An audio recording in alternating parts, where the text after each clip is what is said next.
नमस्कार मंडळी, कसे आहात सगळे? आय होप सगळे मजेत असतील.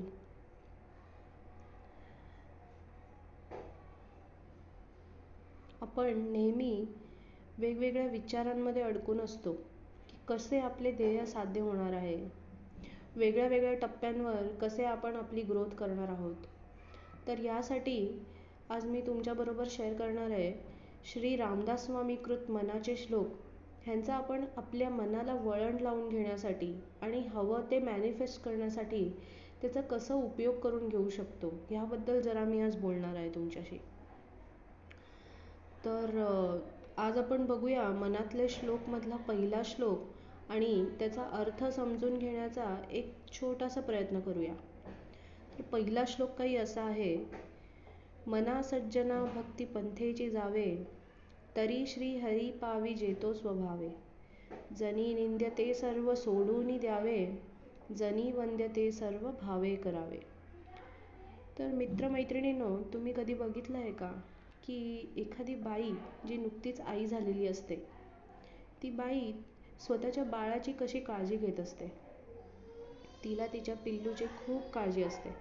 ती नेहमी त्या बाळाची काळजी घेताना तुम्हाला दिसते, त्याला हवं नको ते बघताना दिसते. तर आपले गुरु आपल्याला सांगत आहेत की आपल्याला पण आपल्या मनाची काळजी आपल्या मनाची आई होऊन घेता आली पाहिजे. म्हणजे कसं, एखादी आई स्वतःच्या बाळाला प्रोटेक्ट करत असते, बरोबर. ती नेहमी त्या बाळाला सुसंगतीमध्ये राहण्याचा आग्रह करत असते, त्या बाळाला वाईट गोष्टींपासून लांब ठेवत असते, सद्गुण शिकवत असते. तसंच आपल्याला पण आपल्या मनाची आई होता आलं पाहिजे आणि आपल्या मनाला नेहमी सुसंगतीमध्ये सद्गुणांमध्ये राहण्याचं प्रेरणा घेतलं पाहिजे. आपलं मन कसं नेहमी भटकत राहतं, खूप चंचल असतं आपलं मन. एखाद्या गोष्टीवर जास्त वेळ आपण फोकस नाही करू शकत. आणि मनाचं कसं असतं बरं की किंवा एखाद्या माणसाचं किंवा एकूणच माणसाचं बिहेवियर कसं असतं की त्याला प्रत्येक गोष्टीमध्ये शॉर्टकट हवा असतो. अगदीच म्हणजे वाईट गोष्टींना लवकर अट्रॅक्ट होतात लोक. ज्या चांगल्या गोष्टी असतात त्यांना अट्रॅक्ट व्हायला खूप वेळ लागतं.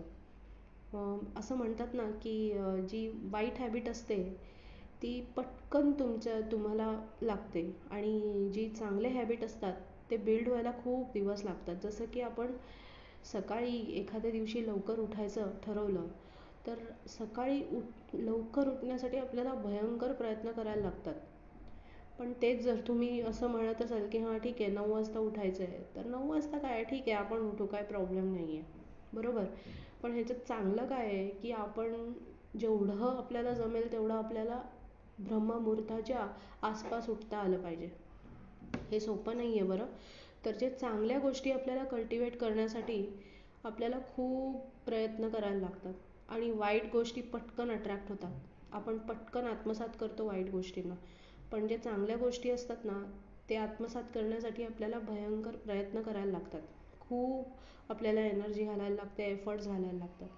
तर तसंच आहे की आपली आई असते ना, आपल्याला चांगल्या संस्कृतीमध्ये ठेवण्यासाठी किंवा चांगले संस्कार देण्यासाठी खूप प्रयत्न करत असते.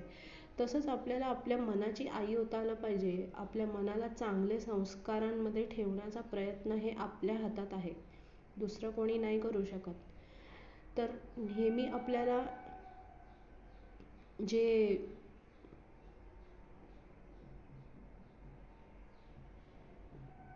पॉझिटिव्ह गोष्टी आहेत त्या पॉझिटिव्ह गोष्टींबद्दलच आपल्याला आपल्या मनाला डिरेक्ट करता आलं पाहिजे त्या डिरेक्शनमध्ये, समजलं. तर नेहमीच आपण श्रीरामाच्या भक्तीमध्ये नामस्मरणामध्ये तल्लीन राहिलं पाहिजे. ज्या कारणाने आपण नेहमी सुसंगतीमध्ये राहू. सुसंगतीमध्ये राहिलो तर आपण चांगल्या गोष्टी अट्रॅक्ट करू, आपण एक चांगला व्यक्तिमत्व बनू. तेच आपण जर काहीच केलं नाही स्पिरिच्युअलिटीवरती आणि नुसतं बाबा इकडे तिकडे फिरत राहिलो, मजा मस्ती करत राहिलो, वाईट लोकांबरोबर फिरत राहिलो, पार्ट्या केले, दारू पिलं, तर ह्या सगळ्या गोष्टींमुळे काय होणार आहे, तर तब्येत बिघडणार आहे तुमची मानसिक स्थिती बिघडणार आहे. ठीक आहे. तर ह्या सगळ्या गोष्टी खूप महत्त्वाच्या आहेत. खूप खूप खूप महत्त्वाच्या आहेत. तर नेहमी तुम्ही तुम्ही प्रयत्न करा की आपण नेहमी सुसंगतीमध्ये राहू. चांगले संस्कार आपल्या मनाला लावू. चांगल्या संस्कारांचं वळण लावू. नेहमी आपण देवाच्या भक्तीमध्ये राहू. म्हणजे आपण नेहमी सत्मार्गावरती राहू. जेणेकरून आपलं लाईफ एकदम पॉझिटिव्ह होईल. हे सोपं नाही आहे. आपल्याला खूप अडथळे येतील. लोकं म्हणतील, "काय वेडा माणूस आहे, नुसतं देव-देव करत असतो." हे सोपं नाही आहे. खूप अवघड आहे. पण जेव्हा तुम्हाला एकदा त्या श्रीरामाच्या नावाची गोडी लागेल ना, तर मग तुम्ही पूर्ण जग विसराल आणि पूर्ण जगाच्या पुढे असाल. हे लक्षात ठेवा. तर इथे श्री रामदास स्वामींनी आपल्याला भक्तिमार्गाने भगवंताशी जोडण्याची जी एक तथ्य आहे ते अधोरेखित केलं आहे या श्लोकामध्ये. ठीक आहे. तर हे साध्य करण्यासाठी त्यांनी आपल्याला सांगितलं आहे की समाजातील जे काही निंदनीय गोष्टी आहेत, वाईट गोष्टी आहेत, विघटनकारक गोष्टी आहेत किंवा निगेटिव्ह गोष्टी आहेत, त्या गोष्टींपासून आपल्याला लांब राहण्याचा आग्रह केलेला आहे. त्याऐवजी जे काही प्रशंसनीय आहे, पूजनीय आहे, आदरणीय आहे, त्या गोष्टींचा आत्मसात करण्याचा त्यांनी आपल्याला प्रेरणा दिलेला आहे या श्लोकामध्ये. तर असं जर आपण केलं तर व्यक्ती जे काही भौतिकवादी गोष्टी आहेत, म्हणजे जे काही सुपरफिशियल गोष्टी असतात, त्या सुपरफिशियल गोष्टींपेक्षा डीपमध्ये जाऊन विचार करून आतल्या गोष्टी तो बघू शकतो. त्याचा विजन क्लिअर होत जातो. थोडक्यात तर काय, समर्थ रामदास स्वामींचा संदेश असा आहे की मनाला नकारात्मकतेपासून मुक्त आणि परमात्मेच्या उपासनेत समर्पित राहण्यासाठी सत्मार्गावर स्थिर राहण्याचं त्यांनी आपल्याला आग्रह केलेला आहे. चला तर मग आपण ही आपल्या मनाची आई होऊन मनाला सत्मार्गावर लावण्याचा प्रयत्न करूया. नेहमी सुसंगतीमध्ये राहूया. चांगले गुण आत्मसात करूया.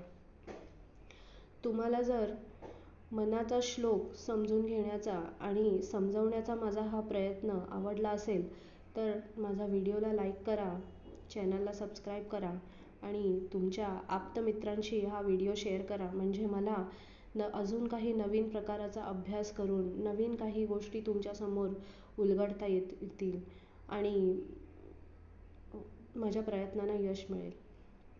चला तर मंडळी, धन्यवाद. परत भेटू.